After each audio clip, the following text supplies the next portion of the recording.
मिदनापुर गांव में एक गरीब परिवार रहता था। परिवार में शेखर, उसकी पत्नी और उनकी दो बेटियां मीरा और विद्या थीं। शेखर और उसकी पत्नी दिन भर खेतों में मजदूरी करके किसी तरह घर का खर्च चलाते थे। बड़ी बेटी मीरा बहुत समझदार और मेहनती थी, जबकि छोटी विद्या थोड़ी चंचल और शरारती स्वभाव की थी। दोनों बहनों को पानी के बताशे खाने का बहुत शौक था।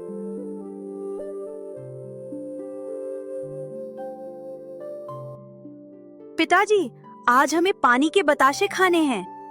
हाँ पिताजी, सब बच्चे खा रहे हैं, हम भी खाएंगे। शेखर अपनी फटी जेब टटोलता। उसमें बस कुछ ही सिक्के होते। वो जानता था कि घर में राशन भी कम है, फिर भी बेटियों की मुस्कान उसके लिए सबसे बड़ी दौलत थी। ठीक है बेटियों, लेकिन ज्यादा नहीं।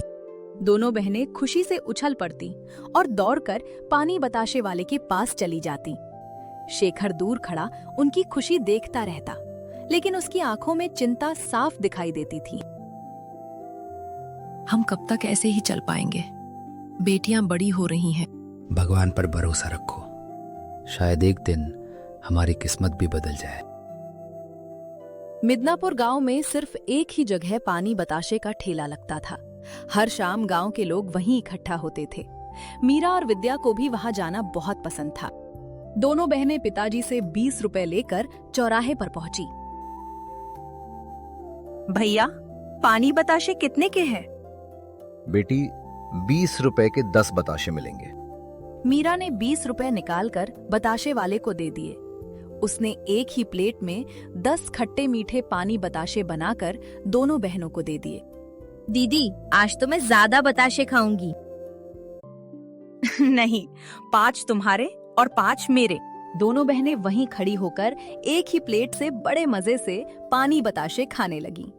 विद्या कभी तीखा पानी मांगती तो कभी मीठा, और मीरा उसकी हरकतों पर हंसती रहती।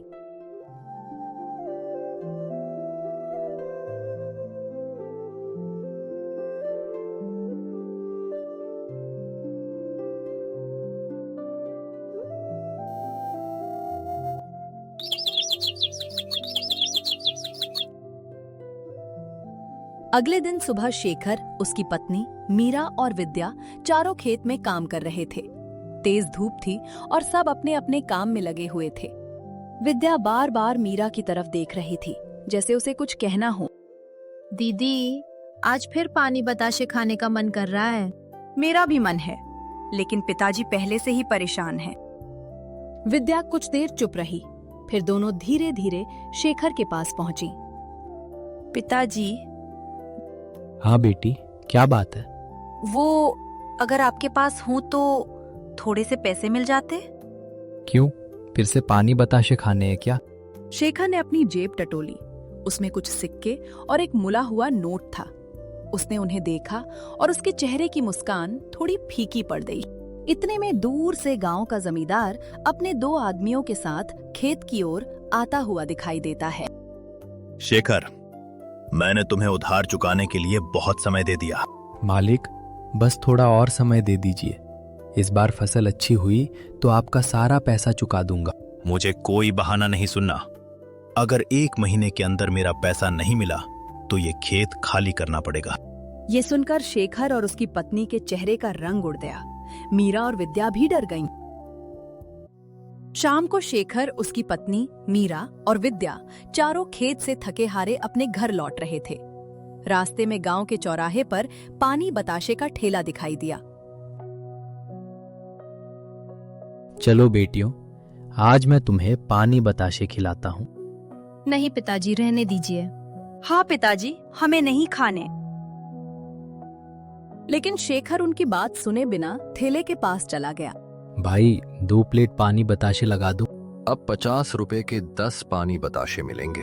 ये सुनते ही शेखर और उसके परिवार के होश उड़ गए। क्या?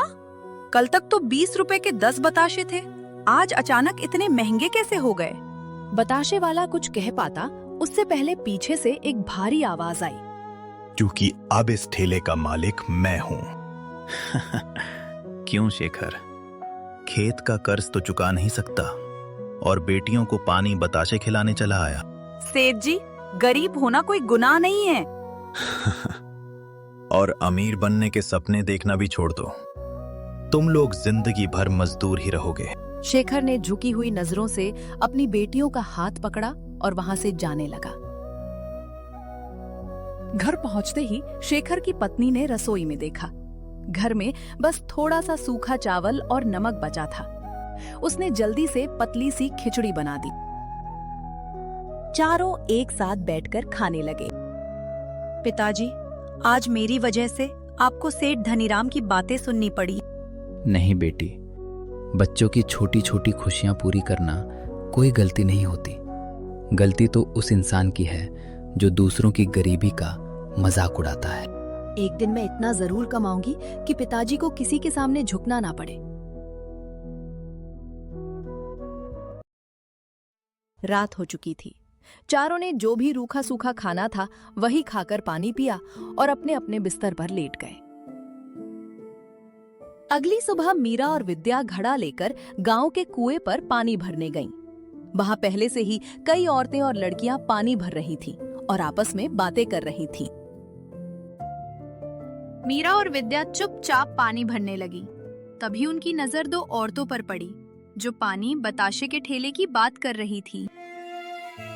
अरे बहन, अब पानी बताशे खाना तो मुश्किल हो गया है। हाँ, सेठ धनीराम ने पूरे गांव में ऐलान कर दिया है कि कोई दूसरा पानी बताशे का ठेला नहीं लगाएगा। चाची, इसका क्या मतलब? बेटी, पहले गांव के बाहर से एक और आदमी ठेला लगाने वाला था, लेकिन सेठ धनीराम ने उसे धमका दिया कि अगर उसने यहाँ ठेला लगाया तो उसका सामान फेंकवा देगा। अब पूरे गांव में सिर्फ एक ही ठेला है और वह भी सेठ धनीराम का।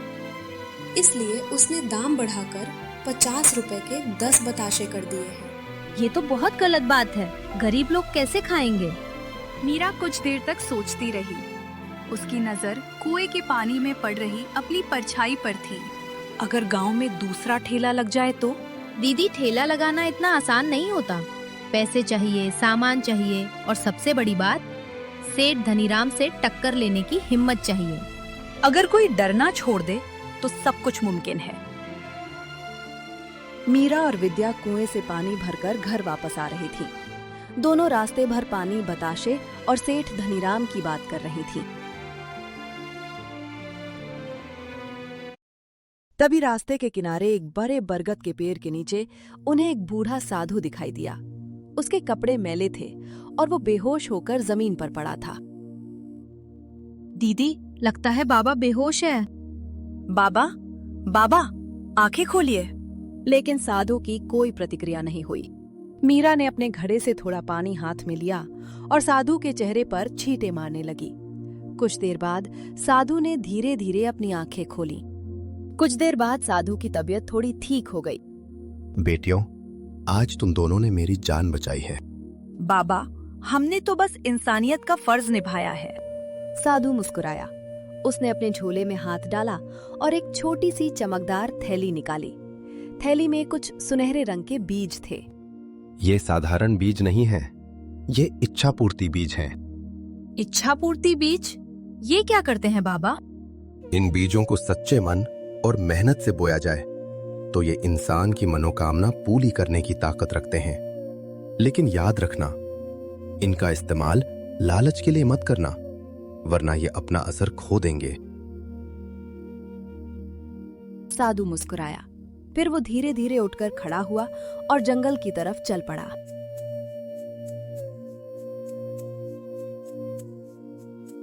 दोनों बहनें उत्सुकता से उस थैली को संभालते हुए अपने घर की ओर बढ़ गईं।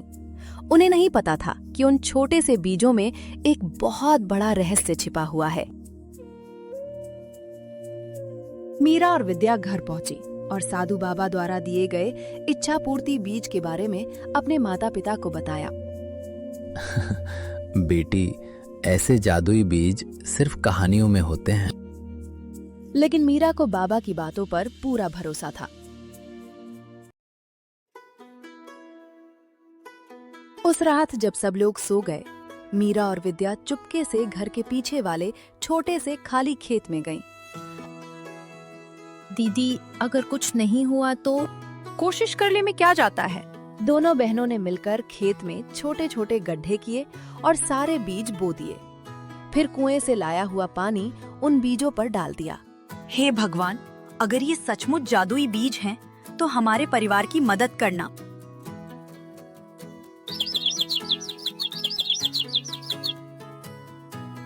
अगली सुबह सूरज निकलते ही विद्या सबसे पहले खेत की ओर भागी, लेकिन जैसे ही वो खेत के पास पहुंची, उसकी आंखें फटी की फटी रह गईं। जहां कल तक खाली जमीन थी, वहां आज दूर दूर तक पानी पूरी का पूरा खेत लहरा रहा था। दीदी, ये कैसे हो सकता है? मैंने अपनी जिंदगी में ऐसा चमत्कार कभी नहीं देखा। दीदी, अब हमें कभी महंगी पानी पूरी नहीं खानी पड़ेगी।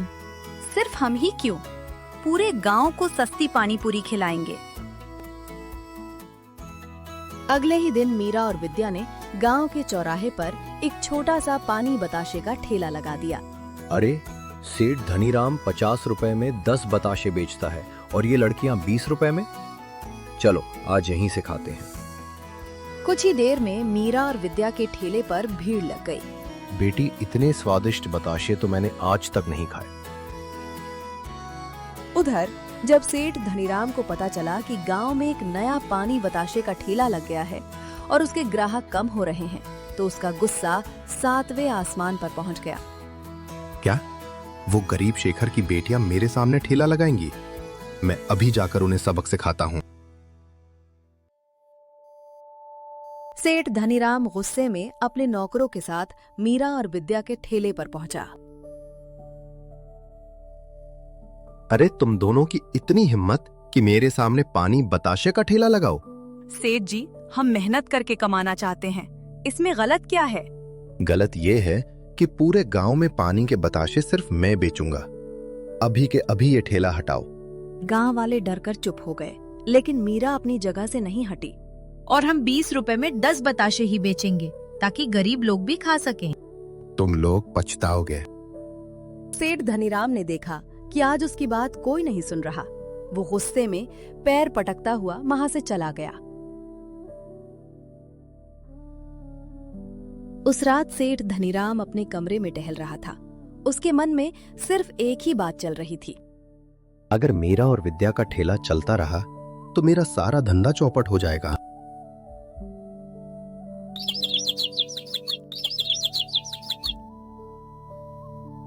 अगले दिन सेठ धनीराम के मन में एक नई चाल आई। आज मेरी पानीपुरी में ये खास पाउडर मिला देना। लोग खाएंगे तो मेरे ठेले पर टूट पड़ेंगे और मीरा विद्या को कोई पूछेगा भी नहीं।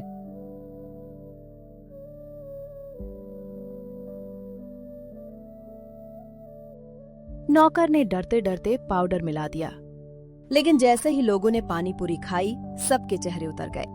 अरे, आज तो इसका स्वाद बिल्कुल खराब है। इतने पैसे लेकर ऐसी पानीपुरी कौन बेचता है? सेठ धनीराम की समझ में कुछ नहीं आया। तभी उसने अपनी गलती छिपाने के लिए चाल चली। ये सब मीरा और विद्या की साजिश है। उन्होंने मेरे ठेले में कुछ मिला दिया है। क्या? हम तो आपके ठेले के पास भी नहीं गए। आप झूठ बोल रहे हैं। अगर तुम दोनों सच बोल रही हो तो चलो राजा के दरबार। वहीं दूध का दूध और पानी का पानी हो जाएगा। जब हमने कोई गलती नहीं की तो डरने की क्या बात? अगली सुबह मीरा, विद्या, उनके माता पिता और सेठ धनीराम राजा के दरबार पहुंच गए। दरबार में दूर दूर से आए लोग मौजूद थे। सभी जानना चाहते थे कि आखिर सच कौन बोल रहा है।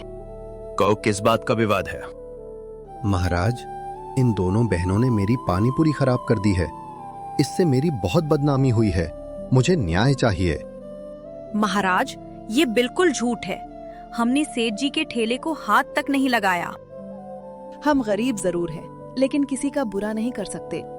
दोनों पक्षों की बातें सुनकर राजा गहरी सोच में पड़ गए। दरबार में सन्नाटा छा गया। अब सबकी निगाहें राजा के फैसले पर थीं। दरबार में गर्म तेल से भरी कड़ाही लाई जाए।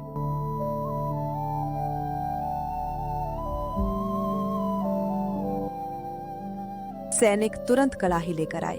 उसमें तेल उबल रहा था। जो निर्दोष होगा उसे इस गर्म तेल में हाथ डालने पर कुछ नहीं होगा, लेकिन जो दोषी होगा उसका हाथ जल जाएगा। ये सुनकर पूरे दरबार में हुसुर फुसुर होने लगी। महाराज, मैं तैयार हूँ। मैंने कोई गलती नहीं की। मीरा जैसे ही कड़ाही की ओर बढ़ी, सेठ धनीराम डर से कांपने लगा। रुक जाइए महाराज, मैं सच बताता हूँ। गलती मेरी थी महाराज। मैंने अपनी पानी पूरी में स्वाद बढ़ाने के लिए पाउडर मिलवाया था। जब लोगों को वो पसंद नहीं आया तो मैंने झूठा इल्जाम मीरा और विद्या पर लगा दिया। सेठ धनीराम की सच्चाई सुनकर पूरा दरबार हैरान रह गया। मीरा और विद्या की आंखों में खुशी के आंसू आ गए, क्योंकि आखिरकार सच्चाई की जीत हो चुकी थी। सेठ धनीराम, तुमने अपने लालच में आकर न सिर्फ लोगों को खराब पानी पूरी खिलाई, बल्कि 2 निर्दोष बहनों पर झूठा इल्जाम भी लगाया। ये बहुत बड़ा अपराध है। मैं तुम्हें ये सजा सुनाता हूं कि आज से तुम्हारा पानी पूरी का ठेला गांव के बाहर लगेगा। तुम पानी पूरी सही दाम पर बेचोगे और किसी भी गरीब या ईमानदार इंसान को परेशान नहीं करोगे। महाराज, मुझे मेरी गलती का एहसास हो गया है। मैं आपकी सजा स्वीकार करता हूँ। राजा के न्याय के बाद मीरा और विद्या खुशी खुशी अपने पानी बताशे के ठेले पर फिर से काम करने लगीं।